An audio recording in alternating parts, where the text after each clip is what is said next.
महाराष्ट्र भूषण 13 कोटी जनतेच्या मनात अत्यंत आदराचं स्थान असणारे महाराष्ट्राचे लोकनेते, अष्टपैलू कर्तृत्वाचे धनी माननीय देवेंद्र फडणवीसजी यांच्याबद्दल काल शून्य कर्तृत्व असलेले उद्धव ठाकरे यांनी जी टीका केली, महाराष्ट्राच्या भारतीय जनता पार्टीच्या प्रत्येक कार्यकर्त्यांनी या टीकेचं उत्तर दिलं। खरं तर आपण थोडं तुलनात्मक जाऊ। 22व्या वर्षी नगरसेवक, 24व्या वर्षात भारतीय जनता युवा मोर्चाचे महाराष्ट्राचे अध्यक्ष, 27व्या वर्षी महापौर आणि 29व्या वर्षी आमदार आणि 5व्यांदा आमदार जनतेतून निवडून आले। असं देवेंद्र फडणवीसजी यांची सुरुवात आणि 22 ते वयाच्या 29 पर्यंत उद्धव ठाकरेची सुरुवात म्हणजे माझे वडील।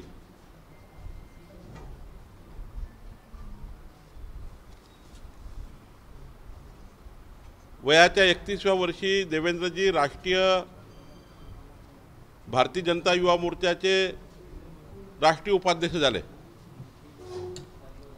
43व्या वर्षी महाराष्ट्राच्या भारतीय जनता पार्टीचे प्रदेशाध्यक्ष झाले आणि 44व्या वर्षी मुख्यमंत्री झाले।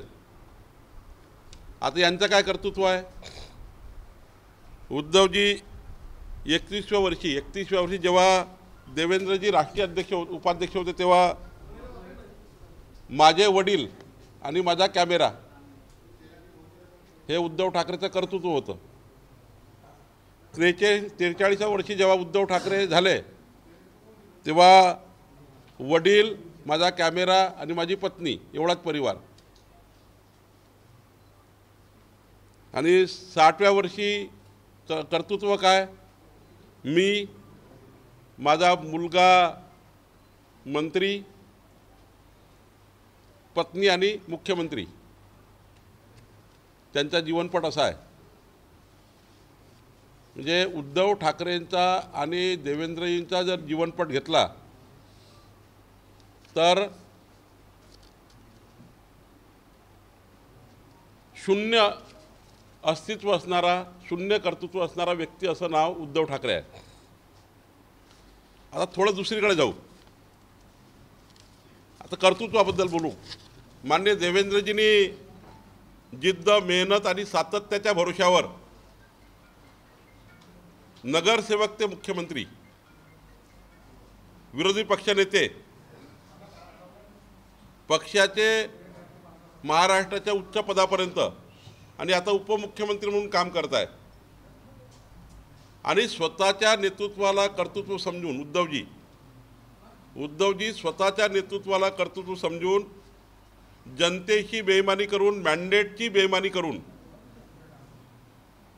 मुख्यमंत्री पदाचा अयशस्वी प्रवास, असं उद्धव ठाकरेंचं नेतृत्व आहे। अयशस्वी प्रवास तो महाराष्ट्राच्या जनतेने बघितला। आता महाराष्ट्राच्या जनतेला कायमस्वरूपी दुष्काळमुक्त करण्याकरता जलयुक्त शिवार योजनेसारखी योजना या महाराष्ट्राला देणे आणि हजारो शेतकऱ्यांना आत्महत्येपासून दूर करणे याकरता एक कर्तृत्व देवेंद्र फडणवीस आहे। आणि दुसरे कर्तृत्ववान कोण आहे? कलंकित कर्तृत्ववान, जो कलंक याच्यामध्ये लागलेला आहे, स्वतःच्या अहंकारापैकी जलयुक्त शिवार योजना बंद पाडणे, हा कलंकित माजी मुख्यमंत्री उद्धव ठाकरे। थोडं पुढं गेलं तर मुख्यमंत्री असताना आणि आताही पीक विमा योजना शेतकऱ्यांना मोफत मिळावी, 1 रुपयात मिळावी। आणि त्याही काळात मी पालकमंत्री असताना, मंत्री असताना शेतकऱ्याच्या पीक विमा योजनेचे इतिहासातले सर्वात जास्त पैसा पीक विमा योजनेच्या माध्यमातून शेतकऱ्यांना देणारा यशस्वी मुख्यमंत्री देवेंद्र फडणवीस। आणि यांच्यावर का कलंक आहे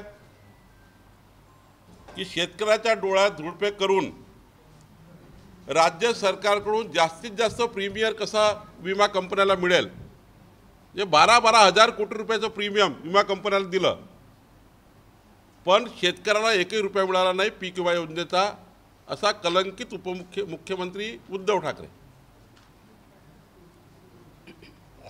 पुढं गेलं थोडं तर मला आठवतं मी मंत्री होतो, या महाराष्ट्राला लोडशेडिंग मुक्त करण्याकरता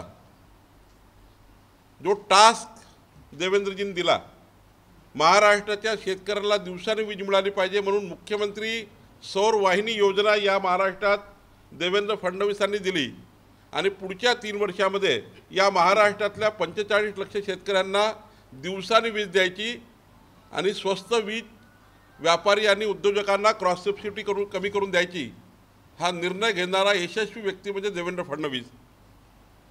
आणि आपण बघितलं असाल कलंकित माजी मुख्यमंत्री उद्धव ठाकरेचं कर्तृत्व, कोरोनाच्या काळामध्ये हजारो लोकांचे बिलं कनेक्शन कापणे आणि महाराष्ट्रामध्ये आदिवासी भागात मागासवर्गीय मोहल्ल्यात लोड शेडिंग सुरू करण्याचं पाप. आणि त्यांचे मंत्री बघितले असाल तुम्ही ऊर्जा मंत्री असताना काय काय बोलायचे. त्यामुळं महाराष्ट्राला कोरोनाच्या काळामध्ये अंधारात ठेवण्याचं काम कलंकित माजी मुख्यमंत्री उद्धव ठाकरेंनी केलं आहे. आता पुढं गेलो तर देशातील सर्वात मोठं मेट्रोचं नेटवर्क जर या महाराष्ट्रात कोणी उभारलं तर देवेंद्र फडणवीसांनी उभारलं, मुख्यमंत्री म्हणून काम केलं. आणि आत्ताही एकनाथ शिंदेजी यांनी दोघंही मागच्या 1 वर्षाच्या काळामध्ये मी जाणीवपूर्वक सांगेत, महाराष्ट्र हा देशात सर्वात नंबर 1 आहे मेट्रोच्या जाळ्यामध्ये. दूरदृष्टी असणारा नेता देवेंद्र फडणवीस आणि मेट्रोचे प्रकल्प कसे बंद पाडता येईल कमिशन भेटत नाही म्हणून, असा कलंकित व्यक्ती आहे उद्धव ठाकरे. पुढे आपण गेलो तर राज्यातील गोरगरीब जनतेला आजार झाला नाही पाहिजे, झाला आजार तर त्याला मुख्यमंत्री योजनेतनं एक वेगळं, नागपूरमध्ये बघा, संभाजीनगरमध्ये, पुण्यामध्ये, मुंबईमध्ये महात्मा ज्योतिबा फुले जन आरोग्य योजना, म्हणजे इतक्या मोठ्या प्रमाणावर देवेंद्रजी मुख्यमंत्री असताना लाखो लोकांना, 15 लाखाच्या वर लोकांना 5 लाख, 4 लाख, 3 लाख, 2 लाख जनतेला आरोग्य मिळालं, लोकांचे जीव वाचले. पण 2.5 वर्षामध्ये, माझा दावा आहे 2.5 वर्षामध्ये उद्धव ठाकरेजी तुम्ही कक्षच बंद करून टाकला, मुख्यमंत्री कक्ष. नागपूरचाही बंद केला होता, केला की नाही नागपूरचा बंद, हैदराबाद हाऊसचा मुख्यमंत्री कक्ष बंद केला आणि तुम्ही नागपुरात येऊन त्यांना कलंकित म्हणताय. नागपूरची जनता डोळ्यांनी मारेल. आणि आता ठरलाय की महाराष्ट्रात ज्या ज्या ठिकाणी देवेंद्र फडणवीसांवर ते बोलले त्या त्या ठिकाणी डोळे मारा आंदोलन करू. आज नागपुरात बोलून चालले गेले तुम्ही. काल वेळ नाही भेटला कार्यकर्त्यांना, कालच ठरलं होतं.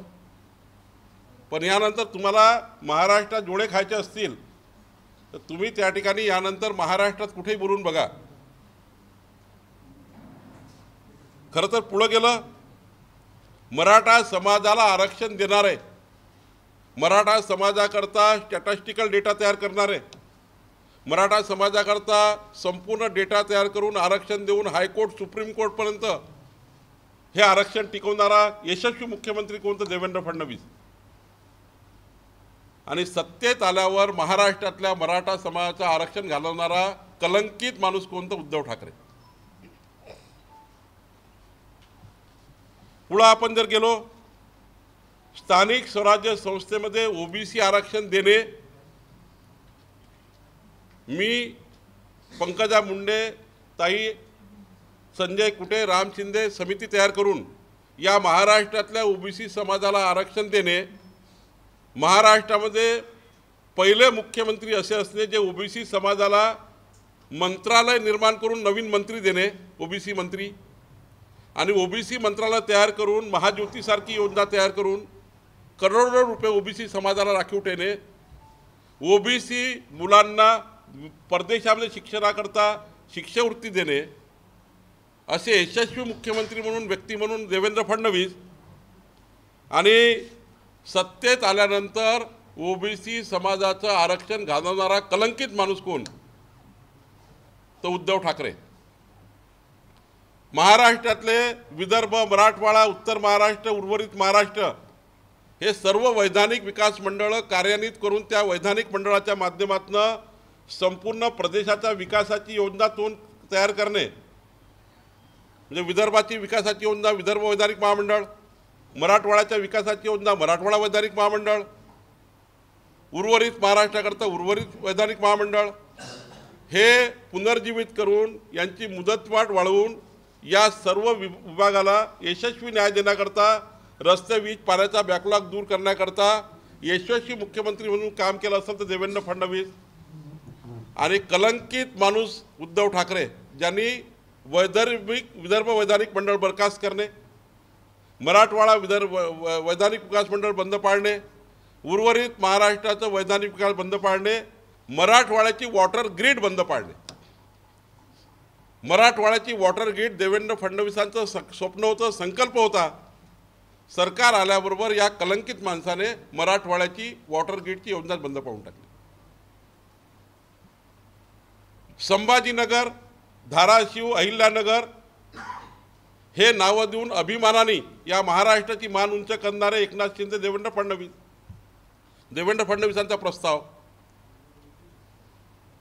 आणि संभाजीनगरला आम्ही संभाजीनगर म्हणणार नाही, आम्ही औरंगाबादच म्हणू, अशाला साथ देणारा कलंकित माणूस म्हणजे उद्धव ठाकरे. स्वातंत्र्यवीर सावरकरांचा अपमान काँग्रेस पार्टी करताना रात्रंदिवस स्वातंत्र्यवीर सावरकरांचा इतिहास जपला पाहिजे, संस्कार जपले पाहिजे, संस्कृती जपली पाहिजे. येणाऱ्या पिढीने स्वातंत्र्यवीर सावरकरांचा संपूर्ण इतिहास हा रक्तामध्ये आणला पाहिजे. येणारी 21व्या शतकाची पिढी प्रचंड ताकदवान तयार व्हावी, याकरता रात्रंदिवस मरमर काम करणारा व्यक्ती म्हणजे देवेंद्र फडणवीस. आणि हा कलंकित करंटा व्यक्ती जो स्वातंत्र्यवीर सावरकरांचा अपमान करताना हा कलंकित करंटा उद्धव ठाकरे हा त्या लोकांना साथ देणारा, काँग्रेसच्या लोकांना जे स्वातंत्र्यवीर सावरकरांचा अपमान करत होते, असा कलंकित करंटा माणूस म्हणजे उद्धव ठाकरे. पुढे गेलं, अनाथ मुलाकरता नोकरीमध्ये 1% आरक्षण ठेवणारा यशस्वी व्यक्ती कोण? तर देवेंद्र फडणवीस. पण सरकार आल्याबरोबर अनाथाचं आरक्षण काढून टाकणारा कलंकित करंटा माणूस उद्धव ठाकरे. पुढे गेलं, अर्बन नक्षलवादी जिहाद्यांना तुरुंगात टाकणारा यशस्वी व्यक्ती कोण? या महाराष्ट्रात 5 वर्षे गृहमंत्री मुख्यमंत्री म्हणून मी बघितलं आहे. ते आमच्या पक्षाचे, आमच्या जवळच्या म्हणून नाही, महाराष्ट्राने अनुभवला आहे की नक्षलवाद आणि जिहाद्यांना, औरंग्याच्या प्रेमात पडलेल्या काही लोकांना तुरुंगात टाकणारा व्यक्ती देवेंद्र फडणवीस आहे. आणि याला संरक्षण देणारा व्यक्ती कोण? जिहाद्यांना, नक्षलवाद्यांच्या मुवमेंटला संरक्षण देणारा, त्याच्यावर कुठलीही कारवाई न करणारा कलंकित माणूस उद्धव ठाकरे आहे. कोविडच्या काळामध्ये मी साक्षी आहे, तुम्ही साक्षी आहे, कोविडच्या ICU पर्यंतच्या पेशंटपर्यंत जाऊन त्या पेशंटची विचारपूस करून महाराष्ट्रातल्या सर्व गव्हर्नमेंट हॉस्पिटलमध्ये दौरा करून राज्याचा उपमुख्यमंत्री म्हणून, राज्याचे विरोधी पक्षनेते म्हणून, राज्याचा विरोधी पक्षनेता कसा असावा, कोविडच्या काळामध्ये रुग्णांना सर्व सोयी कशा मिळतील, रुग्ण कोणत्या परिस्थिती आहे, मी 4 ICUमध्ये देवेंद्रजीसोबत गेलो. पण मात्र या महाराष्ट्राला असा कलंकित व्यक्ती लाभला होता उद्धव ठाकरे, जो घरी बसून घर कोंबडा म्हणून घरातूनच आरवत होता. असा व्यक्ती आम्ही बघितला, आणि त्या कलंकित व्यक्तीचं नाव उद्धव ठाकरे आहे. खरं तर समृद्धी महामार्गासारखा महामार्ग, मुख्यमंत्री ग्राम सडक योजनेसारखी ग्राम सडक योजना, शेतकऱ्याच्या शेतामध्ये जाणारे पांधन रस्ते, ह्या संपूर्ण संकल्पना मांडणारा यशस्वी मुख्यमंत्री, यशस्वी व्यक्ती कोण? तर देवेंद्र फडणवीस. आणि समृद्धी महामार्गाला कॉन्ट्रॅक्टर भेटत नाही म्हणून विरोध करणारा व्यक्ती कोण? तर करंटा उद्धव ठाकरे. खरं तर 1000 गोष्टी मला मांडता येतील, प्रेस खूप लांब चालेल. अशा व्यक्तींनी महाराष्ट्राच्या विकासाचे, नागपुरात येऊन त्या ठिकाणी विकासाचे काय अधिकार आहे यांना बोलण्याचा देवेंद्र फडणवीसावर? काय बरोबरी करू शकतात? देवेंद्र फडणवीसांच्या नखाची बरोबरी उद्धव ठाकरे करू शकत नाही, कर्तृत्ववान व्यक्ती म्हणून. जर या महाराष्ट्राचं सर्वेक्षण केलं ना, या महाराष्ट्राची 13 कोटी जनता कर्तृत्ववान व्यक्ती म्हणून देवेंद्र फडणवीसांना मत देतील. आणि करंटा आणि त्या ठिकाणी कलंकित व्यक्ती या महाराष्ट्राला मिळाला असं जर व्होट केले तर उद्धव ठाकरेला म्हणतील. आणि म्हणून आता आम्ही ठरवलं आहे, आज मी नागपूर शहरचे अध्यक्ष प्रवीण दटके, जिल्ह्याचे अध्यक्ष अरविंद गजबे, आमच्या सर्व कोर टीमचे, आमच्या सर्व आमदारांचे मी अभिनंदन करतो. त्यांनी आज मोठं आंदोलन नागपूरमध्ये केलं. पण आता हे ठरवलं आहे की महाराष्ट्रात देवेंद्र फडणवीसांविरुद्ध उद्धव ठाकरे जर बोलतील तर महाराष्ट्रभर ज्या ठिकाणी बोलले, ज्या शहरात बोलतील, ज्या गावात बोलतील, ज्या चौकात बोलतील, त्या चौकामध्ये आंदोलन केल्याशिवाय राहणार नाही. आम्ही सत्तेमध्ये आहोत. आम्ही सामाजिक सलोखा, महाराष्ट्र शांत ठेवण्याचा प्रयत्न करतो आहे. याचा अर्थ असा नाही आहे की आमच्या वरिष्ठ नेतृत्वावर उद्धव ठाकरे या पद्धतीने व्यक्तिगत टीका टिप्पणी करतील. राजकारणाचा स्तर आम्ही खाली आणत नाही आहे, राजकारणाचा स्तर उद्धव ठाकरे खाली आणतात आहे. मुख्यमंत्री पद गेल्यानंतर बावचळलेल्या परिस्थितीमध्ये संतुलन बिघडल्यामुळे उद्धव ठाकरे व्यक्तिगत टीका करायला लागले आहेत.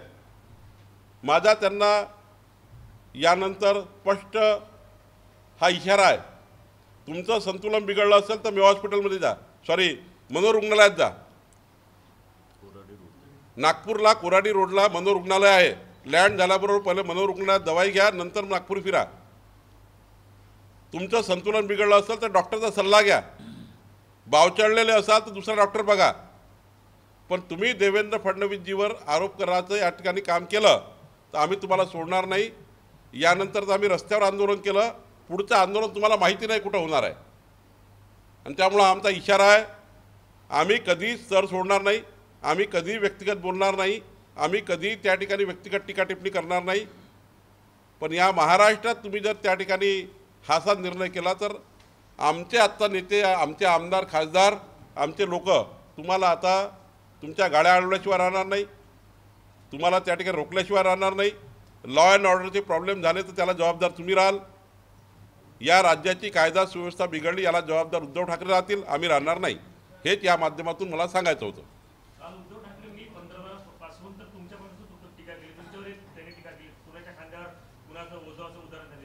नाही, माझ्यावर टीका केली तर हे कळू शकतं की त्यांनी माझे कुळं काढले, माझ्यावर व्यक्तिगत टीका केली.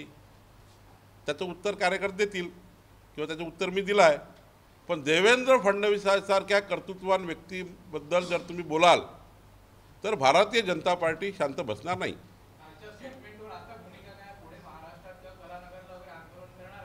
नाही, आत्ता आम्ही वारंवार सांगतो, सत्तेमध्ये आम्ही आहोत.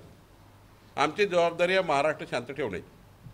आमची जबाबदारी आहे महाराष्ट्रामध्ये या कलंकित व्यक्तीच्या तोंडून निघालेले शब्द त्याचं उत्तर देण्याची जबाबदारी आमची नक्की आहे. पण राज्य शांत राहिलं पाहिजे. पण जर आता वारंवार होत असेल तर आम्ही काय आमची जबाबदारी पार पाडायची, किती पार पाडायची हे विचार करावा लागेल. कालही नागपूरमध्ये आम्हाला करता आलं असतं.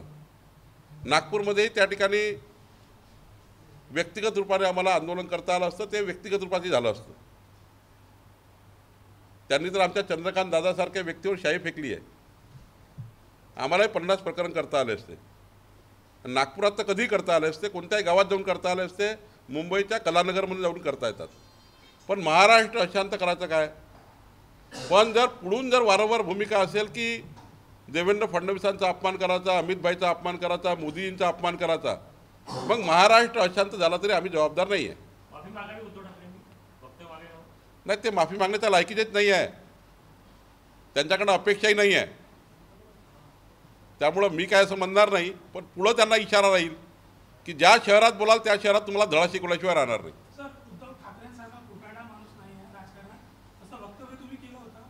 काल उद्धव ठाकरेंनी भर त्या कार्यक्रमात देवेंद्र फडणवीस विरोधात ऑडिओ क्लिप ऐकवली, कुठल्याही परिस्थितीत म्हणजे अविवाहित राहील पण राष्ट्रवादीसोबत जाणार नाही, लग्न करणार नाही असं त्यांनी म्हटलं होतं. खोटारडे नाही का फडणवीस?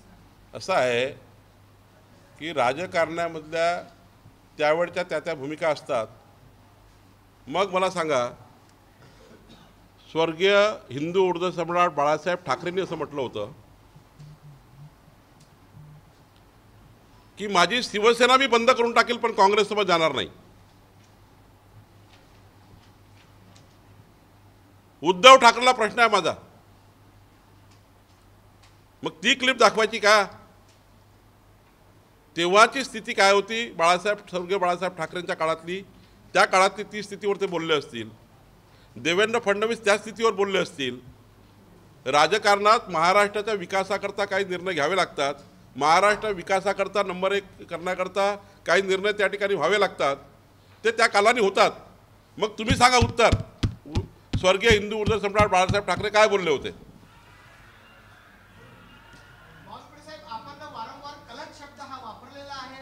समृद्धी महामार्गावर 25 लोकांचे जे जळलेले आहे, खूप मोठी दुर्दैवी घटना झालेली आहे, त्या मागे कुणाचा पाप आहे? असं आहे, तुम्हाला ते दिसलं, तुम्हाला सर्व रिपोर्ट आले आहे की मद्यधुंद ड्रायव्हर एखादी गाडी चालवतो, त्याला जबाबदार रस्ता बनवणारा माणूस नसतो.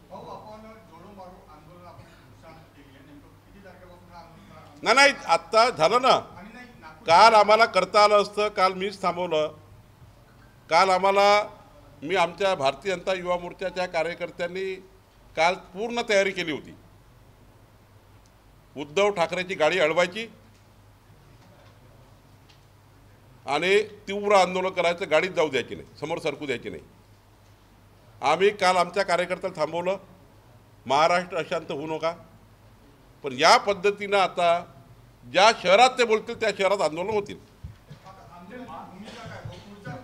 होऊ द्या ना, बोलू द्या ना त्यांना एखाद्या ठिकाणी व्यक्तिगत. आता नागपुरात येऊन नागपूरच्या जनतेला तरी मान्य आहे का? उद्या नागपूरमध्ये पोल टाका आणि जनतेला विचारा की देवेंद्र फडणवीस हे कलंकित व्यक्ती आहे का? असं जर नागपूरच्या जनतेला विचारलं ना, 65 लाख लोकांना नागपूर जिल्हा शहराच्या, तर उद्धव ठाकरेला कळेल तुमच्या बोलण्याने तुमची पार्टी संपली की नाही. त्यांच्या पार्टीच्या लोकांनाही मान्य आहे का? त्यांच्या पक्षामध्ये नागपुरात काम करणाऱ्या लोकांनाही मान्य आहे का की देवेंद्र फडणवीस हे कलंकित आहे? आज जे नागपूर दिसत आहे ना, ही उपराजधानी दिसत आहे ना, जे 65 वर्ष काँग्रेस पार्टीच्या लोकांनी या उपराजधानीवर अन्याय केला, विकासाचा अन्याय केला, आज जे उपराजधानी तुम्हाला दिसत आहे, हे उपराजधानीचं चित्र पलटले दिसत आहे. याचे शिल्पकार कोण असेल तर नितीन गडकरीजी, देवेंद्र फडणवीस आहे.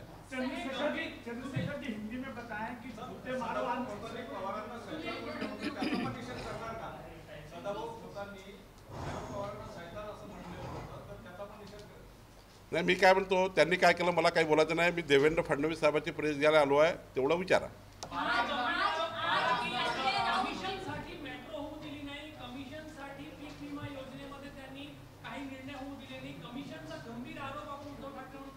होय, उद्धव ठाकरे यांनी नेहमीच महाराष्ट्राच्या विकासाचे प्रकल्प थांबवले एवढ्याकरता की महाराष्ट्राच्या प्रत्येक कामात त्यांना कमिशनखोरी करायची होती आणि म्हणूनच या महाराष्ट्राचे अनेक प्रकल्प थांबलेत. याला आणि जो विकास थांबला हा केवळ कमिशनखोरी करता थांबला. हा विकास या महाराष्ट्रात झाला तो केवळ चांगल्या बुद्धीने झाला, देवेंद्र फडणवीसाच्या बुद्धीने झाला. आणि जो विकास थांबला हा कमिशनखोरीमुळे झाला, कमिशनखोरीच्या भावनेतनं झाला. उद्धव ठाकरेंची नेहमीची भूमिका ही कमिशनखोरीची राहिली आहे.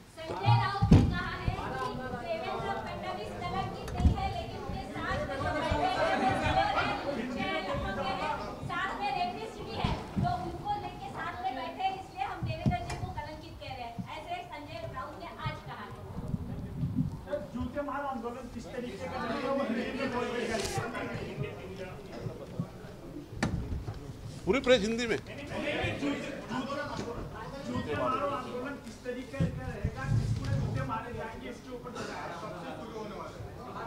महाराष्ट्र के जनप्रिय नेता देवेंद्र फडणवीस जी 13 करोड़ जनता के विकास के लिए जिन्होंने अपना संपूर्ण जीवन समर्पित किया है, ऐसे हमारे नेतृत्व लोक नेता देवेंद्र फडणवीस जी, इनके बारे में उद्धव ठाकरे जी ने नागपुर में आके उनको कलंकित कहा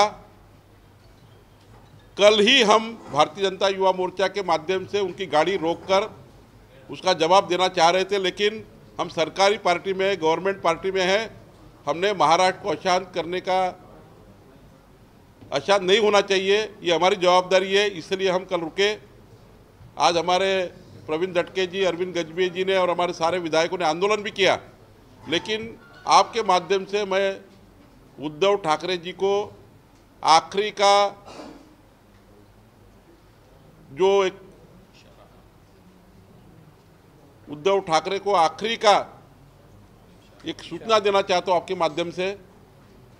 इसके बाद देवेंद्र फडणवीस जी के बारे में जो गांव में कहेंगे वो गांव में हम आंदोलन करेंगे। जो गांव में वो ये देवेंद्र फडणवीस के बारे में कहेंगे वहाँ जाकर हम नहीं सोचेंगे अभी लॉ एंड ऑर्डर का क्या होगा। अब पुलिस सोचेगी और सरकार सोचेगी, भारतीय जनता पार्टी नहीं सोचेगी।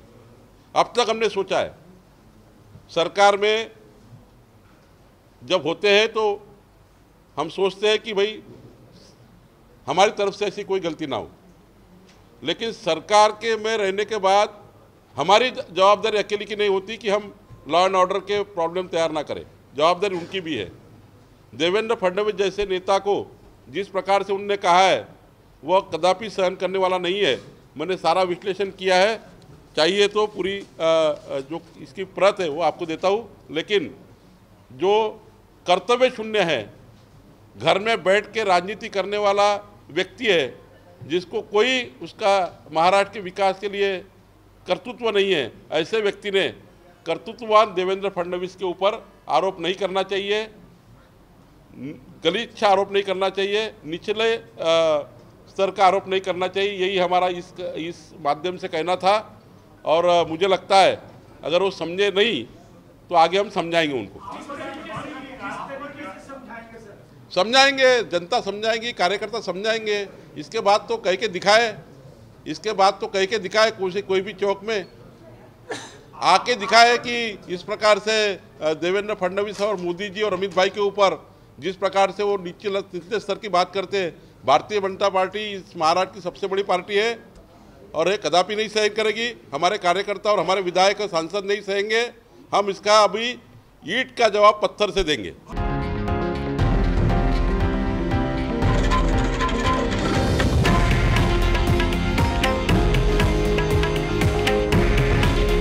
हे आहे देशातील नंबर 1 न्यूज नेटवर्क आणि आपण पाहत आहात TV9 मराठी। काळजी तुमची, हित महाराष्ट्राचं।